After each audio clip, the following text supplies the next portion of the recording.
Assalamualaikum warahmatullahi wabarakatuh. Perkenalkan, nama saya Ahmad Fauzi. Saya dari kelas manajemen kelas karyawan semester 2C Universitas Muhammadiyah Cirebon. Di video kali ini saya akan menjawab pertanyaan dari materi pelajaran atau mata kuliah kewirausahaan Islami. Pertanyaannya ada 5. Yang pertama, jelaskan mengenai jual beli dalam perspektif Islam. Yang kedua, jelaskan hukum jual beli. Yang ketiga, jelaskan rukun jual beli. Dan yang keempat, jelaskan terjadinya perbedaan pendapat mengenai sahnya siapa yang boleh sebagai pembeli dan penjual. Dan yang terakhir, yang kelima, jelaskan barang apa saja yang diperbolehkan diperjualbelikan. Jawaban berasal dari review jurnal yang terlampir. Saya akan menjawab satu persatu, yang dimulai dari nomor 1. Pertanyaannya, jelaskan mengenai jual beli dalam perspektif Islam.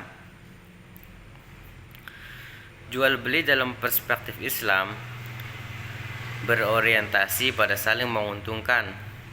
Untuk itu, riba dalam Islam dilarang atau haram, karena di dalam riba ada pihak yang diuntungkan dan pihak yang dirugikan. Jual beli dengan riba pada permukaan memiliki esensi yang sama, yaitu mencari keuntungan, tetapi secara substansial kebudayaan keduanya sangatlah berbeda. Jual beli mencari keuntungan dengan tidak ada pihak yang merasa dirugikan, sementara pada riba hanya berorientasi pada keuntungan semata. Persoalan ada yang merasa dirugikan tidak dipertimbangkan. Itu yang dinamakan riba. Bahkan tidak ada sama sekali dalam konsep riba dalam Al-Quran. Jual beli dan riba disebutkan dalam satu ayat pun. Dengan penyebutan Allah menghalalkan jual beli dan mengharamkan riba. Itu jual beli dalam perspektif Islam. Yang kedua, saya akan menjawab pertanyaan, jelaskan hukum jual beli.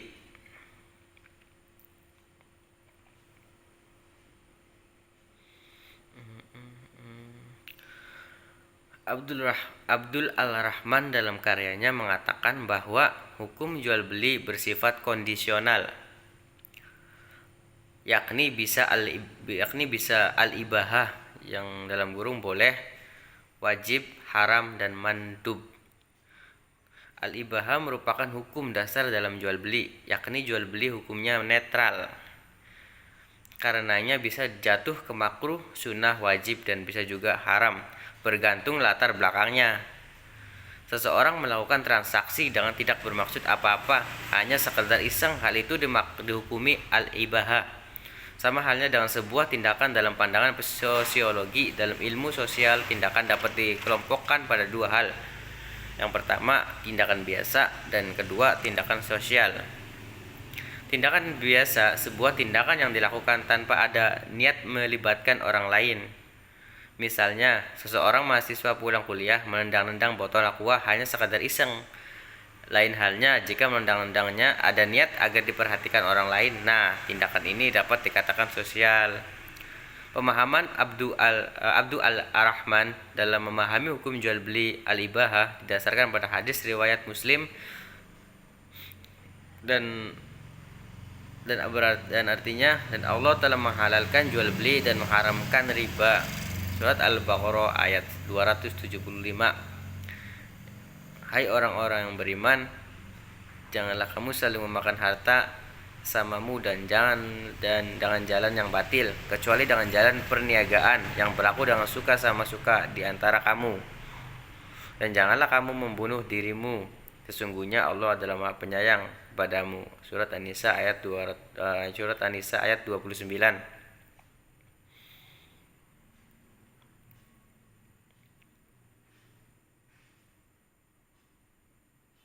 Itu jawaban yang kedua, hukum jual beli. Sekarang saya akan menjawab pertanyaan yang ketiga, jelaskan rukun jual beli. Rukun jual beli dalam karya Abu al-Rahman mengatakan bahwa rukun jual beli itu berjumlah 6. Sekali lagi, rukun jual beli dalam karyanya Abu al-Rahman mengatakan bahwa rukun jual beli itu berjumlah 6, yaitu sigot, akid, makud alaih. Jumlah 6 dipahami olehnya karena setiap satu rukun itu pada dasarnya 2. Sekali lagi, karena setiap satu rukun itu pada dasarnya 2. Misalnya sigot, di dalam sigot kata ini ada 2, yaitu ijab dan qabul. Demikian juga dengan akid, orang yang akad di dalamnya terdiri dari penjual dan pembeli. Juga makud, barang yang diperjualbelikan, di dalamnya ada 2, yaitu memberi dan menerima. Dan semuanya itu ada 6 rukun jual beli. Abu al-Rahman mengatakan salah satu rukun jual beli itu harus ada bahasa, itu sigot. Sigot dipahami oleh Abdul al-Rahman bisa dengan kata-kata atau dengan perbuatan, tindakan. Ketika seseorang mengambil barang yang dijual, terus memberikan uang pada penjual dan tidak berkata sedikit pun, ini dipahami oleh Abu al-Rahman adalah sigot. Yang berarti ini tindakan ya. Untuk memperkuat pendapatnya tentang sigot, beliau mengutip komentar yang diutarakan oleh Abu Hanifah mazhab Hanafi yang memiliki faham yang sama, yaitu jawaban yang ketiga tentang rukun jual beli. Sekarang saya akan menjawab yang keempat, jelaskan terjadinya perbedaan pendapat mengenai sahnya siapa yang boleh sebagai pembeli dan penjual.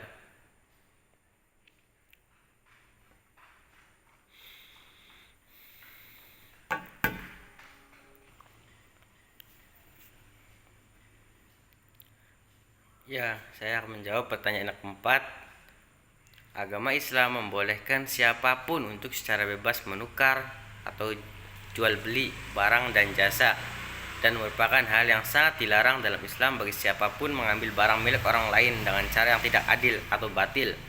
Topik keadilan dan kepatutan menjadi hal yang sangat penting dan banyak dibahas khususnya dalam perkara pertukaran dan jual beli barang maupun jasa.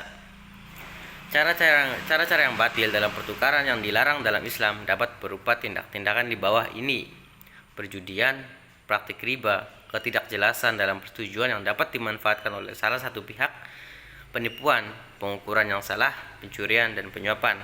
Itu jawaban yang keempat. Kali ini saya akan menjawab pertanyaan yang terakhir, pertanyaan yang kelima.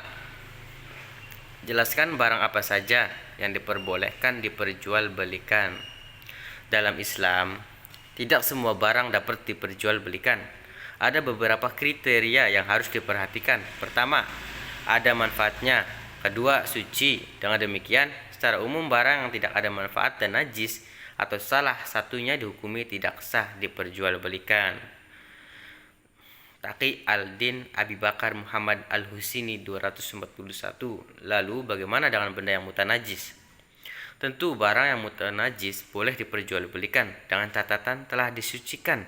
Benda yang dimaksud mutanajis adalah benda suci karena najis atau benda suci karena najis, misalnya buah kopi dimakan luwak.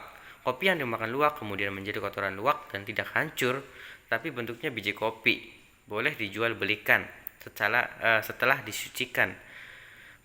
Persoalannya sekarang, bagaimana kalau kopinya ketika menjadi kotoran luwak hancur? Itu termasuk najis, bukan mutanajis lagi. Nah, mungkin itu saja yang bisa saya dapat sampaikan dan saya jawab. Apabila ada kekurangan, mohon dimaafkan. Saya Ahmad Fauzi. Saya menutup video ini. Assalamualaikum warahmatullahi wabarakatuh.